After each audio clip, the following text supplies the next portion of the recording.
Daily யூஸுக்கு வீட்டுக்கு வாங்குற பால்லேருந்து எப்படி நெய் ப்ரிப்பேர் பண்ணலாம் அப்படின்றத பார்க்கலாம் வாங்க. டெய்லியும் பால் காய்ச்சும் போது மேலே கிடைக்கிற ஆடையை வந்து கலெக்ட் பண்ணி இந்த மாதிரி ஒரு கண்டெய்னரில் போட்டு ஃப்ரீசரில் வச்சோம் அப்படின்னா 1 மந்த்தில் இந்த அளவுக்கு நமக்கு கிடைக்கும். அதை வந்து மிக்ஸி ஜாரில் கோல்டு வாட்டர் ஊற்றிட்டு நம்ம கலெக்ட் பண்ணி வச்சிருந்த ஆடையும் போட்டு நல்லா வந்து ஒரு 2 மினிட்ஸ் வந்து ஓட்டி எடுத்தோம் அப்படின்னா இந்த மாதிரி பட்டர் தனியாக பிரிஞ்சு வந்துடும்.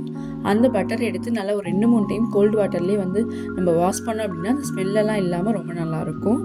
நெக்ஸ்ட்டு பார்த்திங்கன்னா ஸ்டவ்வில் ஒரு தவா வச்சு இந்த பட்டரை போட்டு உருக்கி எடுத்தோம்னா நெய் வந்துடும். நீங்கள் பட்டராக வேணும்னாலும் அப்படியே ஃப்ரிட்ஜில் ஸ்டோர் பண்ணி யூஸ் பண்ணிக்கலாம். நெய்யாக காய்ச்சும் போது உங்களுக்கு வந்து ஃபஸ்ட்டு இந்த மாதிரி பட்டர்லாம் உருகி நுர மாதிரி பொங்கி வரும். பெரிய தவாவை வச்சுக்கணும், அப்போ தான் நெய் வந்து வேஸ்ட் ஆகாமல் இருக்கும். நெக்ஸ்ட்டு பார்த்திங்கன்னா இந்த மாதிரி அதோட மாவாலாம் மேலே வந்து மிதந்து வரும். தென் இந்த மாவாலாம் வந்து அடியில் கலெக்ட் ஆகி ஒரு மெரூன் கலரில் வரும். அந்த டைமில் முருங்கைக்கீரை, கருவேப்பிலை இல்லை கல்லுப்பு இதில் ஏதாவது ஒன்று போட்டு நெய்யை முறிய வச்சுக்கலாம்.